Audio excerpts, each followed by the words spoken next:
Necesidades pediátricas del adulto es que el niño crece y que el crecimiento va a expresar de distintas maneras de acuerdo a la edad que tiene el niño.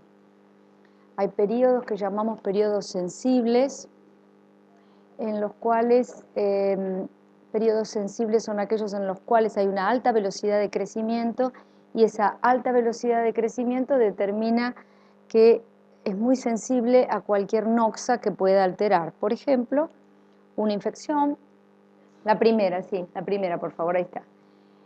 Por ejemplo, una noxa que pudiera afectar una fisis, una epífisis, una infección severa, puede dejar una asimetría de miembros a futuro muy grande, tanto que si esto ocurriera cercano al final del crecimiento, no ocurre esa asimetría. Entonces, esa es la idea un poco de los conceptos de hoy. Vamos a la siguiente. Cuando hablamos de crecimiento, es el aumento del tamaño de la masa y es un proceso biológico que involucra desde el crecimiento celular hasta el tisular.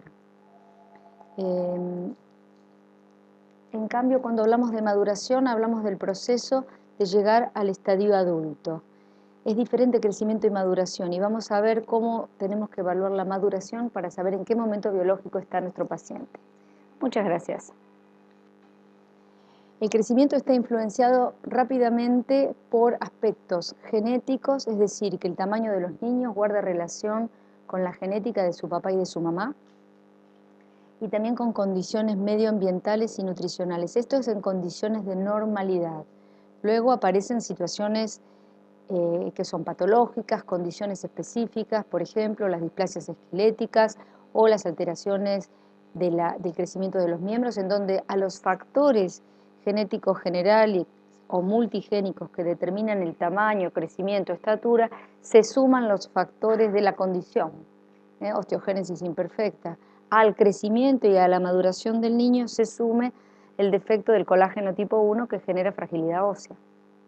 Entonces, hay que considerar la genética del niño. ¿Es un niño normal, con un background normal, de estatura y de padres normales, o es un niño que tiene condiciones determinantes de factores de crecimiento afectado en el hueso? Por otro lado, el medio ambiente y la nutrición son dos coadyuvantes, son necesarios para, si no tenemos buen ambiente y nutrición, no se dan las condiciones de crecimiento. Esta es la curva del primer humano que se conoce, en donde se siguió el crecimiento longitudinal.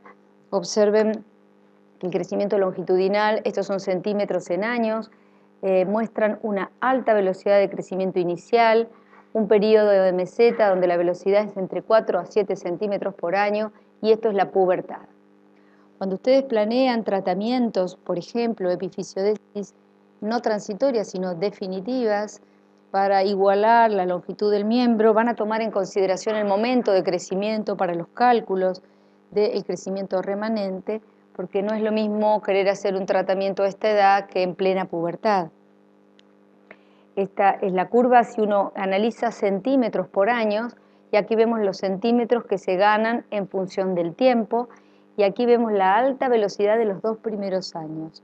Es decir, que todas las osteoartritis, osteomelitis, infecciones perinatales suelen dejar una secuela muy severa en el crecimiento de los huesos afectados.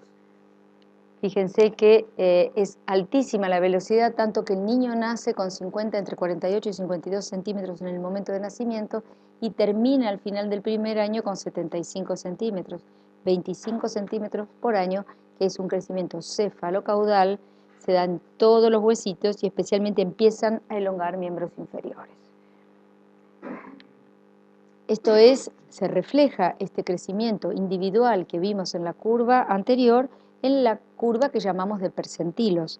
Los que no son pediatras, les recuerdo que la curva de percentilos, en este caso de las niñas y argentinas, muestra a través del tiempo cómo es el camino del crecimiento, es igual al que vimos anteriormente, con la alta velocidad los primeros años, la meseta y la pubertad.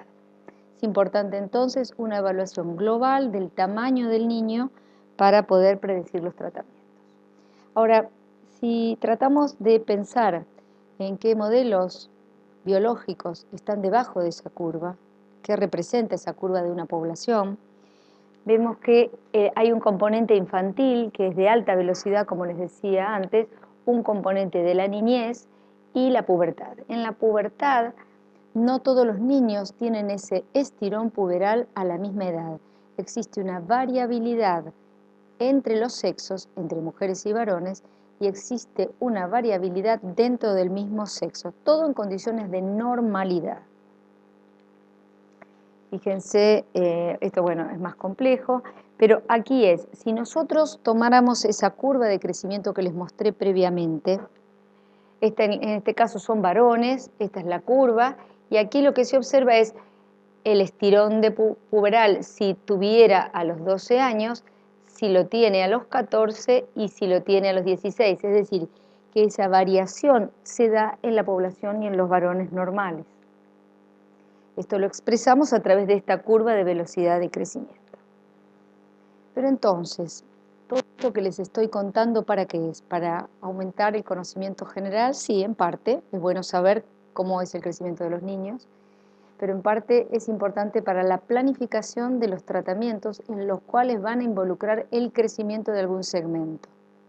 Si el tratamiento de ustedes es un tratamiento que no involucra el crecimiento, no se preocupen, pero si están pensando en cómo va a ser el crecimiento a futuro, cuándo termina de crecer este niño, es importante esta evaluación. Es decir, hay que evaluar cuál es la predicción del crecimiento futuro, ver cuáles son los niños que tienen riesgo y cómo seguimos el tratamiento. La siguiente. Muy bien.